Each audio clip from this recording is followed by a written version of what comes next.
yuck. Why is it like that? It's like highlighter colored. What's up, guys?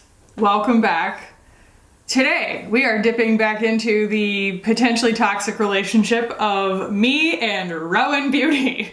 I keep trying to make my last ROEN review, and somehow all the comments and tagging me in the post just keeps pulling me back in. So ROEN just came out with a bunch of these lip balms, and they had liquid lip balms before that, you know, stole all of our hearts and our attention.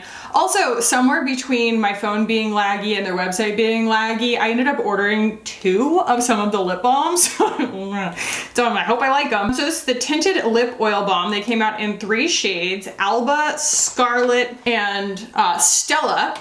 And I'm going to basically be swatching all of them on my skin, on my face, and also, on my lips. And I also picked up this guy because I wanted to compare it to the other ones. So this is the first eyeshadow palette, I want to say, that they've come out with since the departure, the sad departure of Nikki DeRoas, the founder. And the reason that I initially was opposed to picking this up is because it looks so much like the 75 Degrees Warm palette. But now that I look at it, it's kind of neutral. So I will swatch it against the 1111 and the 75 Degrees Warm. I do not have the Cool palette, and we'll chat about that as well. So I'm gonna move you guys in. I've already got most of a face of makeup on. We will start with the lips, go in with the eyes, and we will close with my final thoughts. So let's go ahead and jump in. And for context's sake, if what I said in the very beginning is really confusing, basically, the founder is no longer with the company, and it has been my opinion in the releases since her departure that the company has kind of lost its X factor. We will see how these perform. I have tried them, but I didn't try them with a full face of makeup on. I tried them just for wearability's sake, like whether or not they are a functional lip balm. So we will start with arm swatches real quick. Oh, and I should mention, the first time I tried Alba, right here, not that the color really matters, it just like broke off. I have a picture of me holding the little nub that fell off. That was a little bit sad for me, but good thing I accidentally bought 2 in case I really, really like it. A very strange situation going on here. So this is Stella, the first one, is that pink. And then we have Alba, which is this like funky, I guess it's sort of a nude shade, you know, like a medium nude. And then Scarlet is that berry color, but like Alba is performing strangely. It just kind of wants to be a little bit too soft. It doesn't want to commit.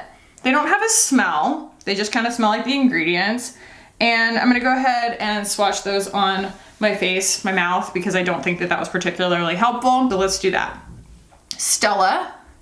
I had this sinking suspicion when I first put this on. I was like, is this one of those color changing lip balms?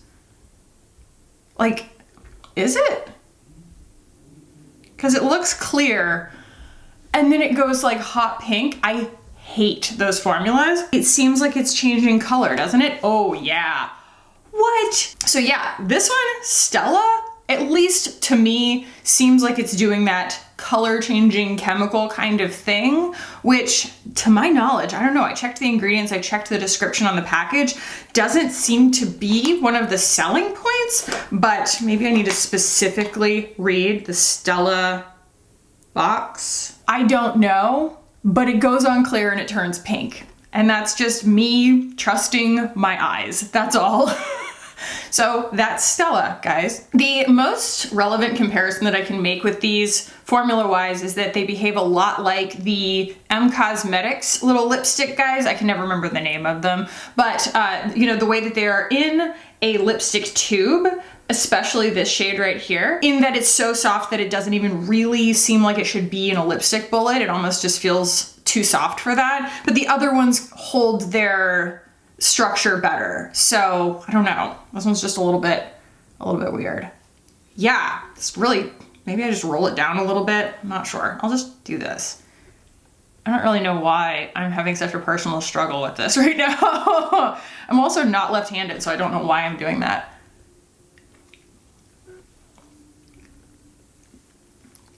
Dibbity dab. Is it me or is that one getting a little bit darker on me too? No, maybe not. It does seem to be kind of self-adjusting a little bit. I don't really know if that's just my eyes deceiving me, but I didn't really like it right when I put it on. But it's actually a really nice shade once it adjusts to my undertones and everything. The formula is actually really nice. I think that everything that they do is vegan because I don't think there's beeswax or lanolin in any of these. So I am actually pleasantly surprised by the presence that they have on the lips. It's not super slippy or oily, which is a lot of what happens when you are working with like a vegan lip balm formula. It's not like the most present thing in the world, but it doesn't have that funky slip that their liquid lip balms do, but it does have a nice medium weight to it that doesn't feel sticky at all. But it's a nice shade. That was Alba. And finally we have Scarlet.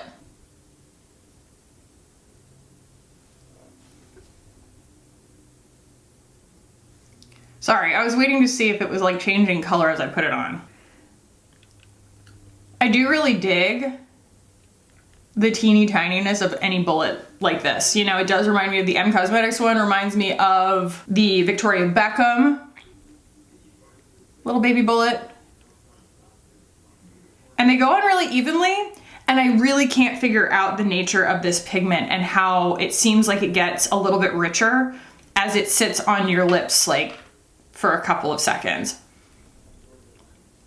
Like, am I hallucinating that? And this reminds me a little bit, I'm not sure it would be as universal, but it reminds me a little bit of Black Honey from Clinique. Overall, the formula is very, very similar to me to the new Glossier Ultra Lip, and the delivery system, as well as the pigmentation on this one specifically, on Alba specifically, reminds me a lot of the M Cosmetics. I am just real annoyed with, like, I've used this twice, you know, and like, it looks like this for $32. Okay, let's open up the eyes here. Open up our eyes here. And I think that will probably go with any of these lip colors. So let's go ahead and dig in. I actually haven't touched these yet. This is the first one that I have seen from them that has a shade like this. That's just basically a really finely milled pearl shimmer. Most of them have that rock star chunky glitter to them. And that definitely is a departure. Whoa, just kidding, guys. They're all kind of like that. Interesting. So this is definitely a formula departure from the typical ROEN eyeshadows that we are used to. And I will say that that's a little bit disappointing because that's, to me, the main selling point of a ROEN eyeshadow palette is that nothing else is really like it. It has this unpredictable, cool girl texture to it that when you put it on your eyes, it already looks worn in a really editorial way, and it kind of looks good even when it's disrupted, and there's just something very effortless about it, but also really impactful. And these are just, while pretty, they're just shimmer shadows. That's all they are. So I'm gonna go grab the other palette, compare. So I'm not sure if you can really see that all that well in terms of the texture differences, but these bottom four are the 75 degrees warm, and then this is that new one. And if you like, I don't know, if the camera is gonna read it well enough, these are, you can see, just like more varied particle sizes, whereas this is just very, very evenly distributed shimmer. And then we'll go in with 1111. 1111 is like one of those palettes where, I mean, everybody basically was trying to convince me that I needed it because the colors are so cool. They're so like nuanced and interesting. So this is 1111, and it also has, like, you can see, look at that. That is just this wild, hunky, chunky, beautiful glitter where you just kind of have to trust the process. And I think that that's what makes them special. These are not inexpensive products. And so you really do need to sell me on specialness for me to want to pay for something this precious. Yes, the packaging is beautiful, sure, but that only goes so far. I'm not yet decided. Let's go ahead and go in with this. Oh, I didn't even say what it was called. Mood Forever, which kind of sounds like Forever Mood, which is Jackie Ina's candle company, which is now at Sephora, and I need to go and smell them. But regardless, boy, is it easy for me to get sidetracked. These are very, very smooth feeling. That is the first big difference that I notice, is like when you touch into them, you don't feel that texture on your fingers at all. It just kind of feels like a balm. So I'm gonna go with this like lighter pink. Very pretty, super metallic.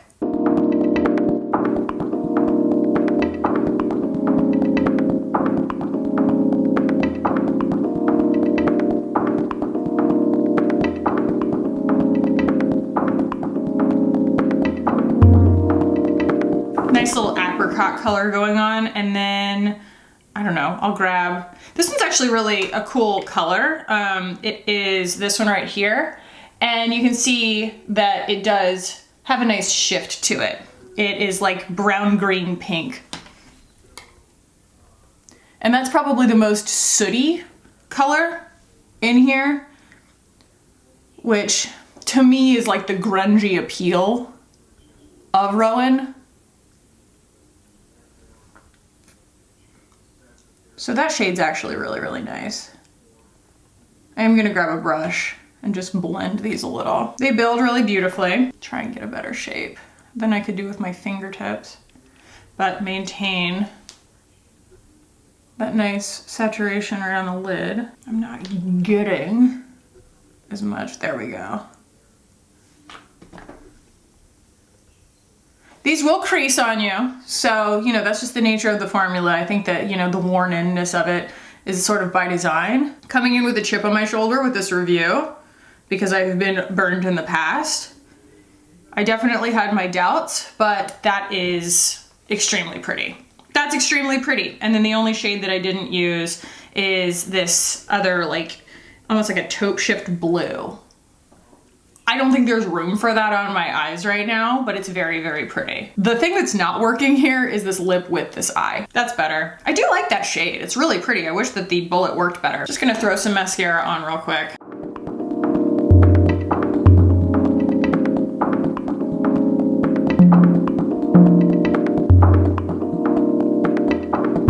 A little bit more blush because this is me we're talking about.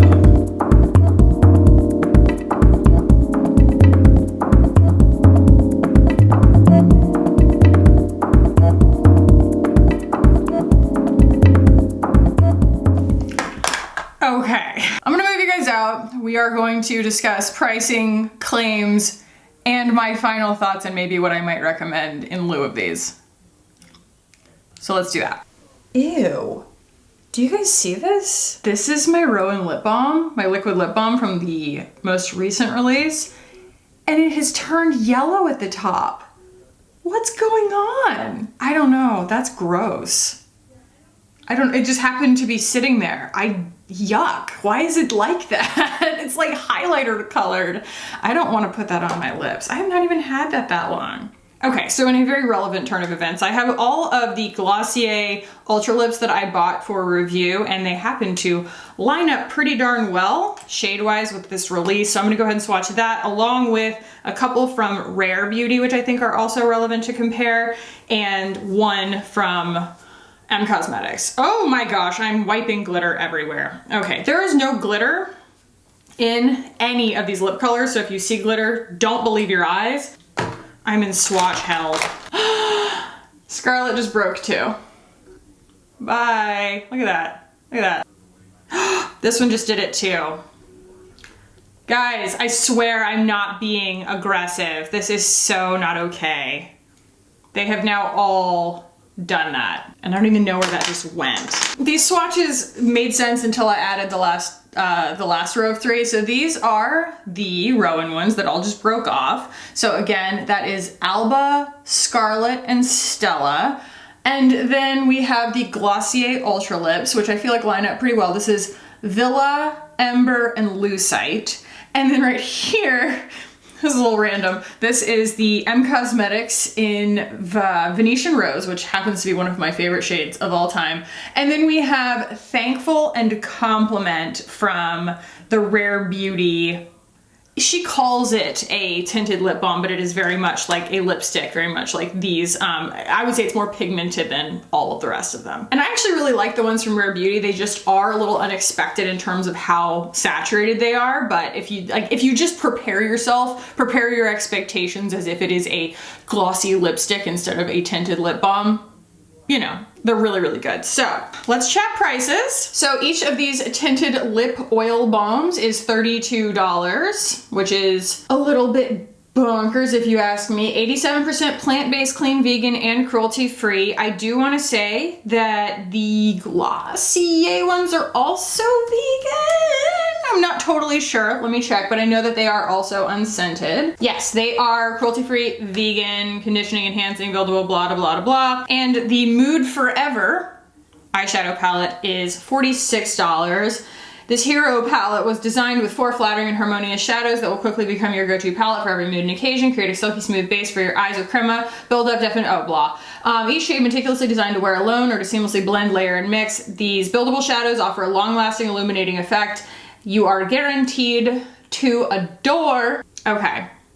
I think I'm ready to give you guys my final thoughts on this release. So I came into this review with a chip on my shoulder the size of Montana. Okay, I fully admit that, I own that, because again, burned in the past. These lip balms, which now there is Disappointment the sequel on why is this the color of a highlighter? That's kind of creepy. The eyeshadow palette I think is actually really beautiful. I like it very, very muchly. I think that Mood Forever being the name, it sounds like old dudes in a boardroom trying to be cool. Like, they were like, I've heard this before. I can't remember where. Yeah, it's because Jackie Aina already, you know, called her company something like excruciatingly similar to that. And they were just like, meh, it's fine, whatever. Sounds cool, sounds millennial. I don't know. It's just not as cool as I think that they meant for it to be. However, I think that the shades are really pretty. The formula is definitely different from the other 3 palettes that preceded it, but I don't think that it's bad by any means. It's actually very, very pretty. It still gives me like this very interesting oil slick kind of look. I like it. I'm glad that I bought it. Let's talk about these lip balms here. First of all, they all broke off. That really drives me crazy. They're $32 freaking dollars. There is so little product in here. How much is in here? Everything is so tiny. 1.75 grams versus everything is so tiny. 3 grams. In the Glossier has this is the Ultra Lip, has a lot more shades, as does the Rare Beauty. The Rare Beauty is probably even more, 2.8 grams, so not quite as much as the Glossier. This is $18, this is $32. What? Just performance-wise and what you're getting for your money-wise, I would go Glossier or Rare Beauty all day long. But also, I think that even if they performed perfectly, it's a pretty unremarkable formula and a pretty unremarkable release for $32. The identity of ROEN has entirely relied upon innovation and being luxurious. There are companies that are very luxurious and charge a lot of money for that because they are very, you know, reliable in that respect and their formulas are tried and true. And then there are, you know, kind of younger brands that are very social oriented that are a little less expensive, a lot of times a little bit more bang for your buck, and they will have more innovative formulas. And this kind of is trying to blend the two, I feel like, and be they're still trying to be a social beauty company, even though they have lost their social media queen, their leader, Nikki, and they don't have, you know, her honestly beautiful aesthetic and her intuition powering the ideas behind the products right now. And also it feels to me like these things are not being really like tested as rigorously as they should be, just because the actual like flaws in the formula and the delivery system are super, super disappointing and actually happened across the board. You guys saw it before your eyes. Coming into this, I don't spend any money on something that I don't want to like. I did want to be impressed by these, but they don't impress me $32 worth of a tiny tube of tinted lip balm. And I feel like the whole reliance on this is precious, this is luxurious, this is an innovative formula, like it just falls flat when one of those things isn't there. And this is not innovative. I can compare it to many, many things in my collection. And the colors they're fine, but I would say that they all are a little bit weird in the sense that the clear one, I swear, seems to change colors on my lips. The berry one is fine. The other one, the Alba color, is so backed with white that if it's meant to be the orange undertone shade that is going to flatter more deep skin tones, it's still going to be kind of milky and probably not that awesome on dark skin tones. So I feel like they kind of missed the mark there as well. And there are just so many better options out there for your money. So overall, the eyeshadow palette is very pretty, is different enough from the other eyeshadow palettes that I think that it could be very, very interesting and compelling for a lot of people. And the lip balms are an absolute pass. So I hope that that's helpful, valuable for you guys. Let me know your experience with these, if yours broke off in the tube as well, or if you found this so boring you didn't even pick them up or you were waiting on my review. Hope I saved you some money. If you did find this valuable, guys, do give it a thumbs up. If you want to keep hanging out with me on this channel, hit the button down below and subscribe. I would love it if you guys did. Thank you so much for watching and for hanging out with me today. I love you guys so much, and I'll see you in the next one. Bye.